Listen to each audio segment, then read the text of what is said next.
मुश्रीफ साहेब, सगळे डायलॉग आमचे तुम्ही बोलले, आता आम्ही काय बोलायचं? धैर्यशील मालोजीराव, सगळेच आदरणीय वडीलधारी मंडळी, सगळ्यांना नमस्कार. आया बहिणींनो नमस्कार तुम्हाला. आज पुतळ्यांचं नाही आहे, विचारांचं अनावरण झालेलं आहे, एवढं लक्षात ठेवा. आपण एकदा पुतळे उभे केले की त्याच्यानंतर आपली जबाबदारी संपत नाही, आपली जबाबदारी सुरू होते, हे लक्षात ठेवा. बाबासाहेब आंबेडकरांचा पुतळा उभा करणं हे सोपं नाहीये, पण सतत त्यांना बघून त्यांच्या विचारावर चालणं हे अतिशय कठीण आहे, लक्षात ठेवा. जर का तुमच्यामध्ये ती शामत असेल तरच त्या पुतळ्याकडे पहा, तरच ज्योतिबांच्या पुतळ्याकडे पहा, तरच अण्णासाहेबांच्या पुतळ्याकडे पहा. बसवेश्वर 12व्या शतकामध्ये या माणसाने आंतरजातीय विवाह घडून आणला. मागास जातीचा एक मुलगा आणि ब्राह्मण जातीची मुलगी यांचा विवाह करून आणला. 12व्या शतकामध्ये 900 वर्ष झाली त्याला. अशी क्रांतिकारी माणसं, त्यांचे पुतळे आहेत. आपलं अख्खं आयुष्य केवळ दलितांसाठी बाबासाहेबांनी केलेलं नाही आहे. बाबासाहेबांचं आयुष्य हे सगळ्यांसाठी त्यांनी वेचलेलं आहे. सगळी मंडळी ही 60मध्ये गेलेली आहेत. आमचे महाराज 48व्या वर्षी गेलेले आहेत. पण त्या एवढ्याशा कालावधीमध्ये त्यांनी काय काय करून ठेवले. हा एवढा जनसमुदाय आहे मुश्रीफ, याच्यावर आपल्याला टॅक्स नाही म्हणून, नाहीतर मग हायेस्ट टॅक्स पेअर तुम्ही असताच. एवढी माणसं जमा करायची, प्रेमानं ती येणार. गेली 4 तास 4.5 तास ती इथे बसलेली आहेत. हे इतकं सोपं नाहीये. प्रत्येकाने कुठली तरी गोष्ट तुम्ही हे सतत राबवत ठेवायला पाहिजे. एक माणूस 6 वेळ उभा राहतो आणि 5 वेळ सतत निवडून येतो. कशासाठी? जाती धर्माचा तुम्ही विचार केला असता तर हा माणूस कधीच निवडून आला नसता. पण त्या माणसाचं काम बोलत राहिलं. आणि मुश्रीफ, आता यापुढे एक काम करा, तुम्ही जरा सिनेमामध्ये काम करा, तुमच्याऐवजी मी इथून उभा राहतो.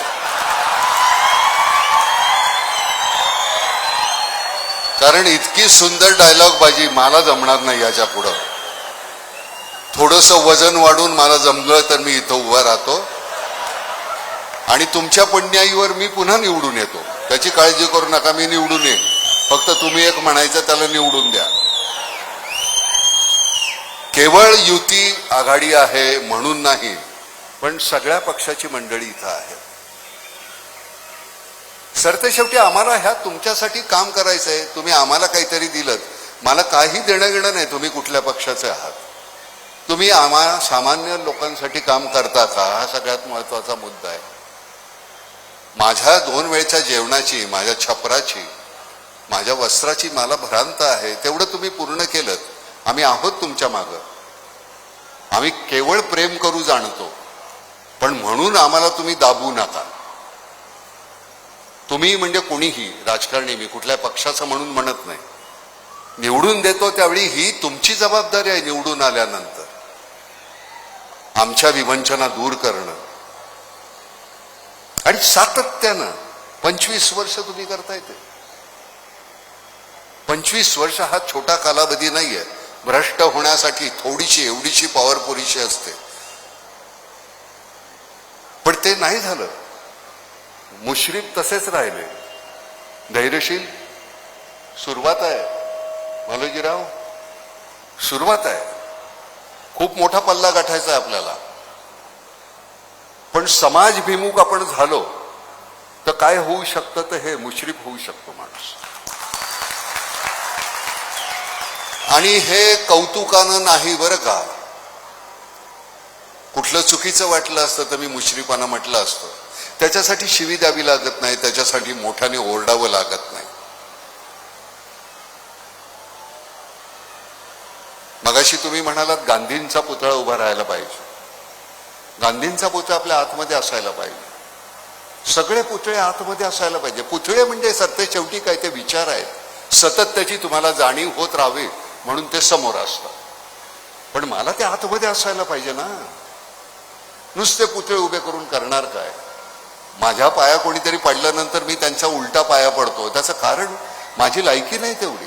मग माझी जर लायकी असेल तर मग तुमची आहे म्हणून मी तुमच्या पाया पडणार. बरं तुम्ही एकदा पडता हो, 100 लोकांनी पाया पडल्यानंतर माझं कंबरड जातं ना. पण मला असं वाटतं की हे करत राहावं. फार लवचिकपणा येतो तुमच्याकडे बघा. या इतक्या मंडळींचं मगाशी मी म्हटलं अरे ही एवढी माणसं आता जाणार कशी रात्र झाल्यानंतर. तर नाही, त्यांच्या जेवणा खाण्याची व्यवस्था झालेली आहे म्हणे. कमाल आहे. हसनराव, एक तर हा माणूस सतत हसत असतो. हसन हे नाव त्यांचं खरंच मला इतकं योग्य वाटतं. वर चेहरा इतका गोजीरवाणा आहे. मला खरं किती छान मल्हार बघ, इतका गोजीरवाणा चेहरा आहे. तुम्हाला पूर्वी मर्फी रेडिओ माहितीये का, त्याची जाहिरात होती. तिथे ते मूल होतं, ते असं बोट ठेवलेलं. मुश्रीफांनी मॉडेलिंग केलेलं आहे त्याला. खरं सांगतो, हे त्यांनी मला आत्ता मगाशी सांगितलं हळूच कानामध्ये. मगाशी बोलत होतो तर तेच सांगितलं त्यांनी. मर्फीचं मॉडेलिंग यांनी केलेलं आहे बरं. हो, तर मस्करी नाही. विनोद अलाईदा, आपण फार नशिबवान आहोत की आपला नशिबी असा माणूस इथे आलाय कागलमध्ये.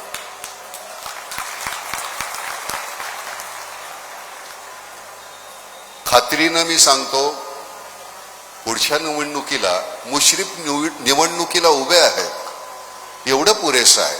त्याचा प्रचार करण्याची कधीच आयुष्यात गरज वाटणार नाही.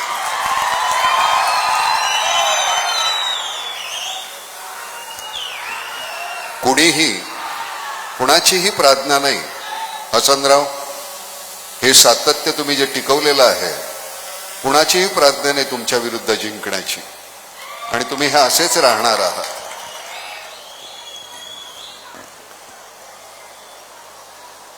आता एक मच्छर आदमी को हिजडा बना देता, यांच्यासारखं मला नाही बोलता येणार. किती छान अभ्यास करून आले होते ना ते असे. आणि मग पुन्हा असं आणि आये हम मेरे मौत का तमाशा, सगळं छान असं लिहून आलं होतं. शाळेतला मुलगा असतो अतिशय प्रामाणिकपणे अभ्यास करणारा, तसा सगळा अभ्यास करून आले होते. नाही, माझी लोक बसलेली आहेत एवढी. मगाशी तुम्ही म्हणालात की मला अजितदादांकडे अमुक मागायचंय, तमुक मागायचंय. तुम्ही त्याचा उच्चार केलेला आहे आणि मी तुम्हाला खात्रीनं सांगतो, अजितदादा हे तुमच्यासाठी, कागलसाठी ते नक्की करतील याची मला पूर्णपणे खात्री आहे. अजितदादा हा केवळ माझ्या इलाक्यासाठी काम करणारा, असा विचार घेऊन काम करणारा माणूस नाहीये. इथे दुसरं तुम्हाला जे जे काय प्रति उभं करायचंय त्याच्यासाठी अजितदादा कायम असेल इथे, याची खात्री बाळगा. मी खात्री देतो तुम्हाला त्याची. मी इथं येण्याचं कारण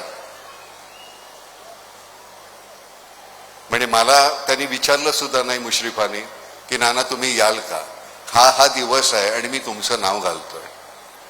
मी म्हटलं बरं. आज आमचा अशोक सराफ आहे, त्याचा 75वा वाढदिवस आहे.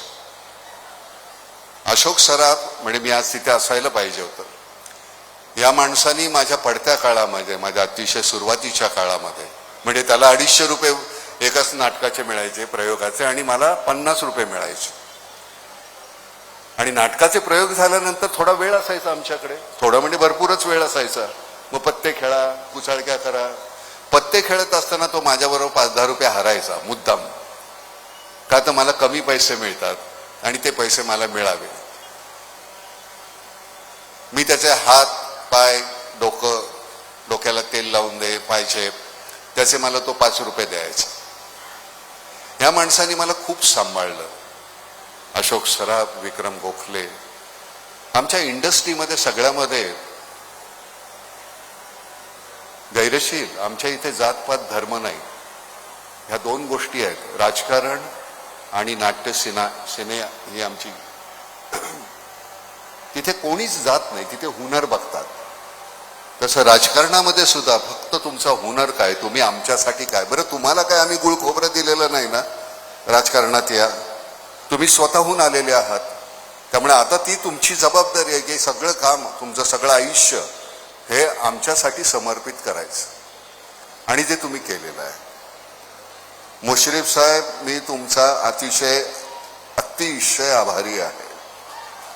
एरवी मी तुमचा उल्लेख एकेरी करतो आपण दोघं एकत्र असताना, पण इथे मला साहेब बोलल्याशिवाय मला राहवत नाही. त्याचं कारण हा साहेब हा शब्द तुमच्या कामाला आहे. एरवी माझे मित्रच आहात तुम्ही, आणि ते तसेच राहाल. इतका समुदाय पाहिल्यानंतर तुम्हाला खरं सांगू का, मला भाषण करण्यापेक्षा मला नाटक करता आलं असतं ना इथे तुमच्या समोर, त्यात जास्त मला आनंद झाला असता. म्हणजे इथं आखाड्यात यायचं आणि कुस्ती खेळायची नाही, तसं झालेलं आहे. खरं सांगतो, काय मजा, इतका मोठा 60, 70, 80 हजाराचा ऑडियन्स समोर आहे आणि इथे नाटक करतोय, आणि पिन ड्रॉप सायलेन्स. माझी खात्री आहे की तसं नाटक आम्ही जर करत असतो ते एक शब्द आला नसता समोर. इतकं अप्रतिम पद्धतीनं नाटक करणारी मंडळी होती आमच्या बरोबर. चंद्रकांत गोखले होते, रीमा लागू होती, उषा नाडकर्णी होती. इतकं छान. कागलमध्ये एक मोठं असं थिएटर आहे की नाही मला माहिती नाही, पण जर नसेल तर तेवढं बांधून द्या की मग नाटक करायला येतो. आणि खरं सांगतो, त्याच्यासारखा आनंद नाहीये. इथे आल्यानंतर आम्ही राजे असतो असे छानपैकी मस्त, कोणाची काही आम्हाला काही देणं घेणं नसतं. नंतर वस्त्र उतरल्यानंतर आमच्याकडे कदाचित काहीतरी विवंचना असेल, पण ती विवंचना नंतर त्या 21 तासाची 3 तास आम्ही राजे असतो इथे. आणि त्या राजा असण्यातला आनंद कमालीचा आहे. तुम्ही 5 वर्षासाठी नाही, तुम्ही राजे कधीच नव्हता. तुम्ही ह्या प्रजेचे सेवक म्हणून काम करता, त्यामुळे तुम्ही मोठे राहता. आम्हाला राजे, सेवक, नोकर प्रत्येक भूमिकेतून जाता येतं, पण तुम्ही कायम ती सेवकाची जी भूमिका स्वीकारलेली आहे त्याच्यासाठी मुश्रीफ, नाईलाज आहे माझा, तुम्हाला नमस्कार करावा लागतोय. एरवी असं मला कोणाच्याबद्दल फारसं चांगलं बोलता येत नाही, कारण चांगलं फारसं बोलण्यासारखी माणसं फार कमी झालेली आहेत, त्यामुळे तो नाईलाजच आहे. पण असो, आज तुम्ही इथे बोलवलंय त्याच्याबद्दल मी खरंच तुमचा अतिशय आभारी आहे. कारण इतक्या मोठ्या अजितदादा असते तर फार जास्त मजा आली असते. त्यांची एक बोलण्याची राटणी आहे, ज्या पद्धतीनं आता परामर्श घेतात एखाद्या गोष्टीचा, एखाद्या गोष्टीबद्दल ते भाष्य करतात. आता पूर्वीचे दादा आणि आताचे दादा यांच्यामध्ये जमीन आसमानाचा फरक झालाय बरं का. दादा आता ज्यावेळी बोलतात त्यावेळी प्रत्येक शब्द विचार करून अगदी कसा वापरायचा, कसं बोलायचं, समोरच्याला कसं झाडायचं, आणि ते शांतपणे कुठलाही त्रागा न करता. तर मला असं वाटतं की ही फार मोठी अचिव्हमेंट आहे दादांच्या आयुष्यातली. आणि काम सकाळी उठल्यापासून ते रात्री झोपेपर्यंत, पण सकाळीच होते. आणि सकाळी म्हणजे सकाळी 5:30ला 5ला उठून या माणसाचं काम जे सुरू होतं त्याबद्दल धन्यवाद अजित दादा. आम्ही अतिशय मनापासून तुम्हाला नमस्कार करतो त्याबद्दल. आपण इथे सगळे आलेले आहात. आता तुमच्याकडे वळून बोलायचं झालं तर मग इथला आवाज बंद होईल, पण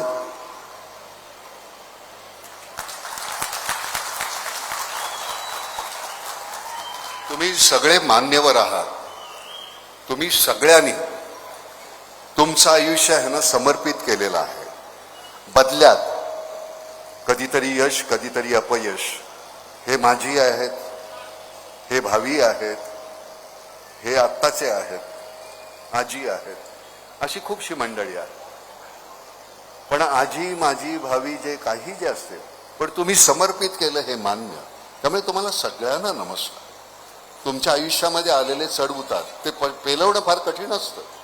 काल ज्यावेळी मी एखाद्या कुठल्या तरी सिंहासनावर बसलेला असतो तेव्हा या लोकांच्या ह्याच्यामध्ये त्यावेळची गोष्ट वेगळी. आणि आता मी जर समजा माझी असेल, पुन्हा तुम्ही आजी होणार आहात याच्यावर खात्री बाळगा. सरते शेवटी ते तुमच्या कामावर अवलंबून आहे. पुन्हा एकदा पुतळ्याचं रक्षण नाही, पुतळ्यांच्या विचारांचं रक्षण करणं ही तुमची जबाबदारी आहे. तेवढं केलं तर तुमचे आभारी आहोत. अतिशय फार मनानं या गोष्टी तुम्हाला शब्दात सांगता येत नाही, ते पुतळे तुम्हाला सांगणार आहेत. तेवढं जपा.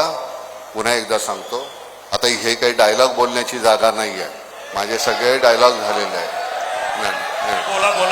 नाही, गंमत कशी आहे माहितीये का, माझ्या नरड्यातून कधी डायलॉग येतच नाही. जोपर्यंत तुम्ही तिकीट काढलं नाही, तो खळ पैशाचा आवाज नाही आला ना, तोपर्यंत नरड्यातून डायलॉगच येत नाही. काय करायचं? तुला खरं सांगतो. नाही, मला सांगतो ना, एक मच्छर आदमी को हिजड़ा बना देता है. त्याचा अर्थ फार गहन आहे बरं का. हे नुसतं एक मच्छर हिजड़ा बना देता है तसं नाही. साला एक मच्छर आदमी को हिजड़ा बना देता है. सुबह घर से निकलो, भीड़ का हिस्सा बनो, रात को घर जाओ, दारू पियो, बच्चे पैदा करो, सुबह तलक फिर एक बार मर जाओ, क्योंकि अंदर का इंसान मर चुका है, जीने के लिए घिनौने समझौते कर चुका है. क्या करे साला एक मच्छर आदमी को हिजड़ा बना देता है. तर असे काही यत्किंचित विचार असतील, ते विचार जर तुम्हाला हिजडा बनवणार असतील तर तसं बनवून घ्यायचं नाही. खूप पद्धतीनं असे विचार तुमच्या कानामध्ये टाकतील लोक. त्या विचारांची पायमल्ली व्हायला पाहिजे. चुकीचे विचार ऐकू नका. सरते शेवटी तुम्हाला मला एकमेकांबरोबरच राहायचंय, हा विचार विसरू नका. आपल्याला जात नाही, आपल्याला धर्म नाही, आपण फक्त शेजार आहे आपल्याला, आणि आपण एकमेकांचे आहोत, हे विसरू नका. मी तुमचा एक विनंती आहे, बोला. नट सम्राट मधला स्वगत नानाजी कृपया. नट सम्राट मधलं स्वगत नाही. काय होतं गोंधळ? नाही, मी तुम्हाला गंमत सांगतो. काय होतं, जोपर्यंत तुम्ही मागचं विसरत नाही तोपर्यंत पुढचं पाठ करू शकत नाही. मी ज्यावेळी सिनेमा करतो, एकदा तो रिलीज झाला की त्याच्यानंतर मी तो विसरून जातो, मग मी दुसरा सिनेमा करतो. आणि तुम्हाला खरं सांगतो, मला जर आठवलं असतं मी खरं बोलतो, कुणी घर देतं का घर, तुफानाला कोणी घर देतं का, हे मला आता खरंच नाही आठवत. To be or not to be, that is the question. जगावं की मरावं हा एकच सवाल आहे.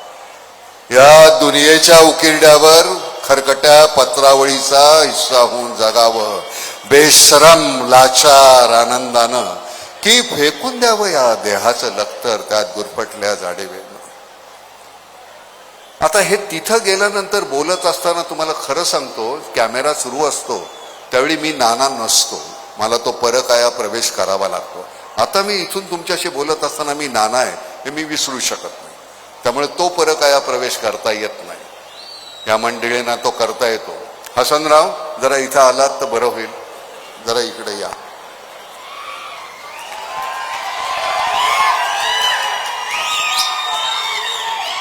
जरा माझं नटसम्राट मधलं एक स्वगत बोला बघू. नाही, मी इथे एवढ्यासाठी बोलवलं की मी तुमचा अतिशय आभारी आहे. मी या जनतेच्या वतीनं मी तुम्हाला नमस्कार करू इच्छितो की आम्ही तुमचे उपकृत आहोत. तुम्ही खूप आमच्यावर उपकार केलेत. असंच सातत्यानं आमच्यासाठी काम करत राहा. पुन्हा एकदा धन्यवाद. जय हिंद, जय महाराष्ट्र. सावकाश चेंगराचेंगरी करू नका. सावकाश जा बाहेर, अगदी हळू जा. पोलिसांनी त्यांना लोटून रेटारेटी करू नका, आधी सांगून ठेवतोय. धन्यवाद नाना. आपल्या साधेपणात दिव्यत्वाचा अनुभव आला. आपल्या समाज कार्याला सलाम. आता तुम्हाला मी इथं नाना पाटेकर आले आणि बाकीची सगळी मंडळी आली, त्यावेळी मी संयोजक म्हणून आभार मानतो. यापुढे दुसऱ्या वेगळ्या पद्धतीनं आभार मानले जाणार नाही. जे कोणी इथं या कार्यक्रमासाठी त्यांनी मदत केली त्या सगळ्यांचा मी आभारी आहे. मी हसन मुश्रीफांचा हस्तक आहे, त्यामुळे मी हे बोलत आहे. देश विदेशातील प्रत्येक घडामोडींचे लाईव्ह अपडेट मिळवण्यासाठी आता साम टीव्हीच्या सर्व सोशल मीडिया प्लॅटफॉर्मला लाईक, फॉलो आणि सबस्क्राईब करा. तसंच सर्व नोटिफिकेशनसाठी बेल आयकॉन प्रेस करायला विसरू नका.